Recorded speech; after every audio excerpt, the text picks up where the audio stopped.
اعوذ باللہ من الشیطان الرجیم بسم اللہ الرحمن الرحیم السلام علیکم ورحمۃ اللہ وبرکاتہ۔ محترم سامعین، جیسا کہ آپ کو معلوم ہے کہ رمضان المبارک کا بڑا برکت مہینہ جلد شروع ہونے والا ہے۔ آج 28 مارچ کی تاریخ ہے۔ انشاءاللہ امید کرتے ہیں کہ اللہ تبارک و تعالیٰ کے فضل و کرم سے 3 اپریل یا 4 اپریل کا رمضان المبارک 2022 شروع ہو جائے گا۔ محترم سامعین، آج کی اور آنے والی چند ویڈیوز میں ہم رمضان المبارک کے حوالے سے بات کریں گے۔ اس کے فوائد کیا ہیں، اس کا مقصد کیا ہے روزے کا۔ اللہ تبارک و تعالیٰ کی بارگاہ میں انسان اگر نیک بننا چاہتا ہے تو اس کے لیے کون سے طریقے کو اپنانا پڑے گا۔ سب سے پہلے ہم بات کرتے ہیں رمضان المبارک کا مہینہ اللہ تبارک و تعالیٰ کی بڑی عظیم نعمت ہے۔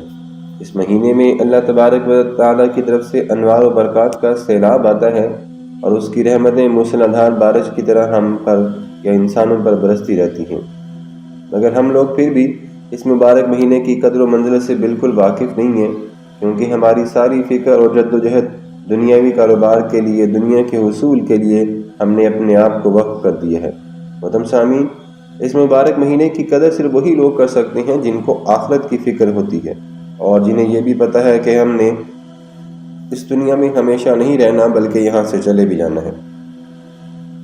حضرت انس بن مالک رضی اللہ تعالیٰ عنہ سے روایت ہے کہ نبی اکرم صلی اللہ علیہ وآلہ وسلم جب رجب کا مہینہ آتا تو یہ دعا مانگا کرتے تھے: اللہم بارک لنا فی رجب و شعبان و بلغنا رمضان۔ شعب الایمان، اے اللہ بابرکت دے ہمارے لیے رجب اور شعبان کے مہینے میں اور ہمیں رمضان تک بھی پہنچا دیجئے، یعنی ہماری عمر اتنی دراز کر دیجئے کہ ہمیں رمضان المبارک کا برکت والا مہینہ نصیب ہو جائے۔ محترم سامعین، آپ غور کریں کہ یہاں پہ اللہ تبارک و تعالیٰ کے نبی صلی اللہ علیہ وآلہ وسلم خود دعا کر رہی ہیں۔ رمضان عربی زبان کا لفظ ہے جس کے معنی ہے جھلسا دینے والا۔ اس مہینے کا یہ نام اس لیے رکھا گیا کہ اسلام میں جب سب سے پہلے یہ مہینہ آیا تو سخت اور جھلسا دینے والی گرمی تھی، لیکن بعض علماء یہ بھی کہتے ہیں کہ اس مہینے میں اللہ تبارک و تعالیٰ اپنی خاص رحمت سے روزے دار بندوں کے گناہوں کو جھلسا دیتے ہیں اور معاف کر دیتے ہیں، اس لیے اس مہینے کو رمضان المبارک کا مہینہ یا رمضان کہتے ہیں۔ رمضان المبارک کا مہینہ انسان کی صفائی کا مہینہ بھی ہے۔ اللہ تبارک و تعالیٰ نے یہ مبارک مہینہ ہمیں اس لیے عطا فرمایا کہ 11 مہینے انسان دنیا کے تمام کاموں میں منہمک رہتا ہے، جس کی وجہ سے دلوں میں غفلت پیدا ہو جاتی ہے اور جس کی وجہ سے انسان کا دل اللہ تبارک و تعالیٰ کی یاد سے بہت دور ہو جاتا ہے۔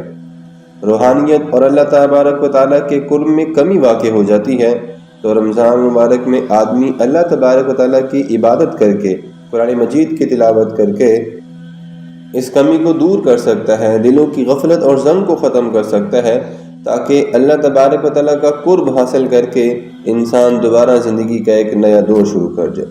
جس طرح اگر ہم دیکھتے ہیں کہ کسی مشین کو کچھ عرصہ اگر ہم استعمال کرنے کے بعد اس کی صفائی کرنے کی ضرورت پڑتی ہے، اسی طرح اللہ تبارک و تعالیٰ نے انسان کی بھی اس چیز کو مد نظر رکھتے ہوئے یہ بڑا برکت والا مہینہ ہم سب کو عطا کیا ہے۔ رمضان المبارک جیسے عظیم بابرکت اور مقدس مہینے کے سایہ فگن ہونے سے پہلے ہر مسلمان کو یہ چاہیے کہ وہ اپنے تمام چھوٹے بڑے گناہوں سے اللہ تبارک و تعالیٰ کے حضور توبہ کر لے، اور یہ مہینہ جو سراپا نیکیوں، قرآن کریم اور مغفرت اور بخشش کا مہینہ ہے، جس میں اگر ہم بات کریں تو سر کے شیاطین کو جکڑ دیا جاتا ہے، جنت کے دروازوں کو کھول دیا جاتا ہے اور جہنم کے دروازوں کو ہمیشہ کے لیے بند کر دیا جاتا ہے۔ اس پورے مہینے میں اگر ہم بات کریں تو اس کا ایک ایک لمحہ ہمارے لیے بڑا ہی غنیمت ہے۔